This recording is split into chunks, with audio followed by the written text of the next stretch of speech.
What if I told you the final player has already been revealed, and we all missed it? What if the new doll game is more than just a deadly twist? What if it's a test of betrayal? And what if the real enemy isn't the one holding the gun, but the one standing right next to you?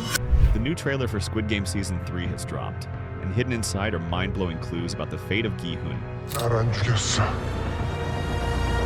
왜 나만 살려둔 거야? 왜 나만 살려둔 거야? A twisted new maze of death.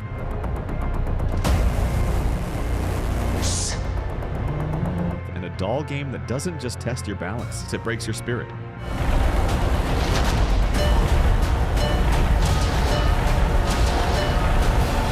You're watching The Pink Theory, and today we're uncovering every secret, symbol, and psychological clue hidden in this new trailer.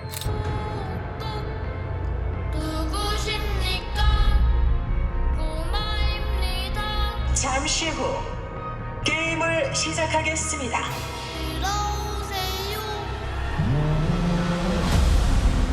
The return of the doll, but deadlier. Let's start with the doll game. We first saw a glimpse of it in the post-credits scene of Season 2, but this new trailer just confirmed something terrifying. It's real, it's happening now, and Gi-hun is playing. In the teaser, we see players standing on what appears to be a giant suspended bridge. Two massive dolls, yes, two this time, are spinning a jump rope at high speed. Sound childish? Think again. This isn't just about jumping rope. If a player missteps or trips, they're not getting a polite, "you're out." They're falling, plummeting hundreds of feet into a painted abyss. No guards, no gunshots, just gravity and fear. One haunting detail? The floor beneath, the place they fall to, is painted with colorful children's flowers. From above, it looks innocent. But the moment you realize those flowers are surrounded by blood, everything changes. And here's the twist. We see returning characters, like the old man, Player 100, and even Minsu, watching from the background. That alone confirms this isn't a flashback. This doll game is a fresh new horror, and it's happening in the present timeline. Gi-hun's despair, why he wants to die. One of the most chilling moments in the trailer is when Gi-hun, our once hopeful hero, is seen grabbing a guard's gun and pointing it at himself. This isn't the Gi-hun we knew. After the loss of his closest ally in Season 2, Gi-hun has lost the will to live. In a haunting shot, we hear him asking the guards, "Why did you let me live?" This one line hits like a punch to the chest. It confirms that the Squid Game organization is manipulating him again, forcing him to keep playing, because they need him, not for entertainment, but for something much darker. Later, we see the crazy woman, likely Player 44, taunting him. She mocks him for his failure to rebel. He tries to lash out, but he's handcuffed, controlled, powerless. Why? Because Gi-hun is too dangerous. They know what he's capable of, and that makes him more important than ever. The maze of death, the key game explained.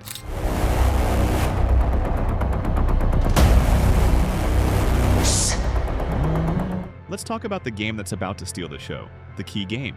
Players are split into two teams, red and blue. The reds are hunters, given knives and orders to eliminate the blues, and the blues? They're prey, forced to flee through a maze of twisting doors armed only with keys that may or may not lead to safety. Think cat and mouse. But deadlier, the maze itself is filled with traps. In one moment, we see a player open a door, only to fall straight into a hidden pit. Another door opens to nothing but blinding light. It's not just a puzzle, it's psychological warfare. And leading the blue team? The wild, unhinged woman seen praying and shouting. Player 44.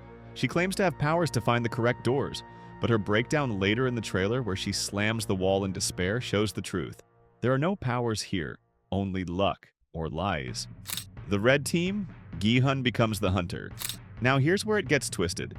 Gi-hun is not on the blue team. He's a red, a hunter. He's paired with Minsu, the YouTuber player, and even Thanos' friend from earlier seasons. Each one is given a knife and their job is simple: kill or be killed. But Minsu? He's terrified. In one frame, we see him frozen in fear. Eyes wide, hands shaking. He can't do it. He doesn't want to kill. But that's where things get interesting. Because in a later scene, we hear a player tell Gi-hun, "I'm playing the game." 뭐 하는 거야?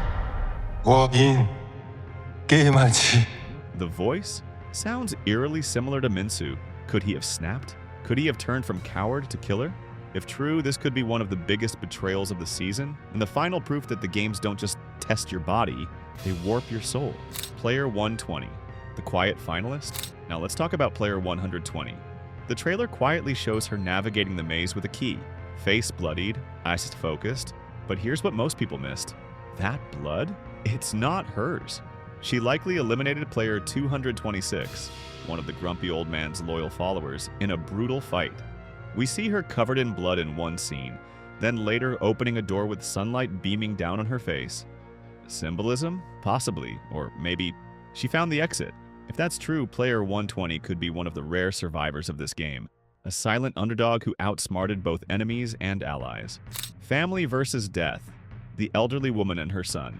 In a gut-wrenching subplot, we see an elderly female player with her son. But here's the twist. They're on opposite teams, and only one can survive. We later see the woman with her hair down, a detail Squid Game fans will remember. In Season 2, she hid a knife in her hair, using it for defense. Now it's clear she's ready to use it again. Not for self-defense, but to kill. The emotional weight of this moment is huge. She's old, weak, but desperate. In a game of survival, sentiment dies fast. It's likely her son won't survive, and this scene may be one of the season's darkest moments. The return of the Frontman, the ultimate test. The Frontman is watching everything, silently, closely. In one scene, we see him observing Gi-hun, measuring his choices, his fears, his pain. Later, he delivers a line that cuts deep. 456번.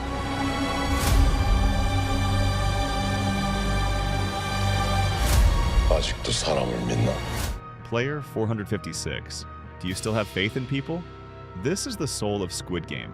Since Season 1, the Frontman has tried to prove that people are selfish, cruel, and beyond redemption. Gi-hun? He believes the opposite, that there's still good left in the world. But what if he's wrong? What if betrayal by Minsu, the blood on Player 120's hands, and the knife in the old woman's hair finally break him? The Frontman's smile at the end suggests one thing. He thinks he's won. The final dinner, and the final game. Let's end with the most important scene. Gi-hun in a tuxedo. If you remember Season 1, this means one thing. He's a finalist. The suit is reserved for the last players before the final game. In Season 1, Sang-woo, Sebeok, and Gi-hun wore it. Now, only Gi-hun is shown, alone. But who will he face?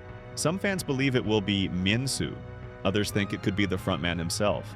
A final showdown not of strength, but of ideology, of belief. A game that doesn't just test skill, but faith in humanity. And that's what makes this trailer so haunting. Every shot, every line, every silent stare points to one thing. This isn't just the deadliest season yet, it's the most personal. So now I ask you, did you spot the traitor? Do you believe Player 120 survived? And most importantly, do you still have faith in people? Let me know your thoughts in the comments. And if you want more Squid Game breakdowns, dark theories, and deep dive analyses just like this, make sure to subscribe and turn on that notification bell, because here at Pink Theory, the game never really ends. Thanks for watching. Stay safe, stay sharp, and as always, trust no one. As